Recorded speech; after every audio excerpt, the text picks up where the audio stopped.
तुमने मुझसे कुछ पूछा था ना, आज मैं तुम्हें उसका उत्तर देने आया हूँ। मेरे दोस्त, तुम्हारे मन में जो भी सवाल उठते हैं वे सब मुझ तक पहुँचते हैं।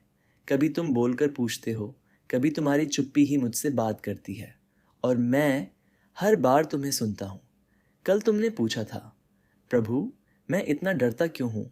मेरे जीवन में इतनी कठिनाइयाँ क्यों आती हैं? क्यों मैं अकेला महसूस करता हूँ? सखा, आज मैं तुम्हें इसका उत्तर देता हूँ। सबसे पहले तुम्हें यह समझना होगा कि जीवन केवल सुख की यात्रा नहीं है। यह यात्रा है सीखने की, बदलने की और आत्मा को पहचानने की। जैसे सोना आग में तपकर और शुद्ध होता है, वैसे ही तुम्हारा हृदय भी इन कठिनाइयों से चमकता है।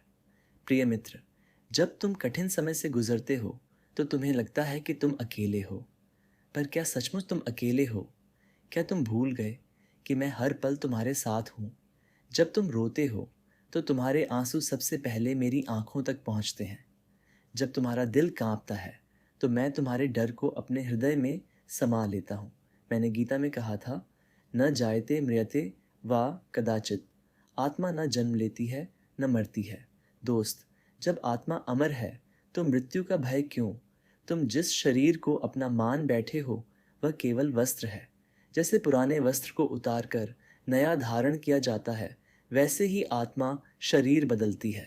तो मृत्यु कोई अंत नहीं है, यह तो एक नई शुरुआत है। सखा, तुम्हारा डर तुम्हें जकड़ता है क्योंकि तुम सोचते हो कि सब कुछ तुम्हारे हाथ में है। पर सच यह है, तुम्हारा हर कदम मेरे हाथों में है। तुम्हारा अतीत मैंने लिखा, तुम्हारा वर्तमान मैं जी रहा हूँ, और तुम्हारा भविष्य भी मेरे पास है। फिर तुम डर किस बात का करते हो? प्रिय मित्र, सोचो, जब एक बच्चा माँ का हाथ पकड़कर चलता है तो वह गिरने से क्यों नहीं डरता?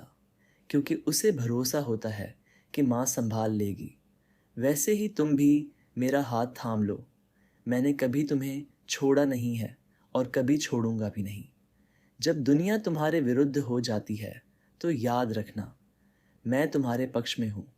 जब लोग तुम्हें समझ नहीं पाते तो याद रखना, मैं तुम्हें पूरी तरह जानता हूँ। जब तुम खुद को छोटा समझते हो तो याद रखना, मेरे लिए तुम अनमोल हो। दोस्त, तुम पूछते हो, प्रभु, अगर आप मेरे साथ हैं तो फिर दर्द क्यों है?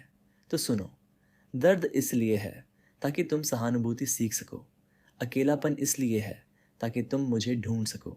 संघर्ष इसलिए है ताकि तुम अपनी आत्मा की शक्ति पहचान सको। क्योंकि अगर जीवन में केवल सुख ही होता तो तुम मेरे पास आते ही क्यों? सखा, जब तुम भयभीत होते हो तो मेरी आवाज़ सुनो। मैं हमेशा तुम्हारे भीतर कहता हूँ, डरो मत, मैं हूँ। गिरोगे तो उठाऊंगा, रोओगे तो आंसू पोंछूंगा, हारोगे तो फिर से चलाऊंगा। याद रखो, तुम्हारा हर प्रश्न मुझ में समाप्त होता है, तुम्हारी हर उलझन मुझ में सुलझती है, और तुम्हारा हर डर मेरे पास आकर मिट जाता है। तो अब अपने मन को हल्का कर दो, अपने बोझ को मुझे सौंप दो, क्योंकि तुम अकेले कुछ नहीं कर सकते, पर मेरे साथ मिलकर तुम सब कुछ कर सकते हो। दोस्त, कल तुमने मुझसे पूछा था और आज मैंने तुम्हें उत्तर दे दिया है। अब निर्णय तुम्हारा है, डर में जीना है या मेरे भरोसे जीना है। और याद रखना, मैं हमेशा तुम्हारे साथ हूँ।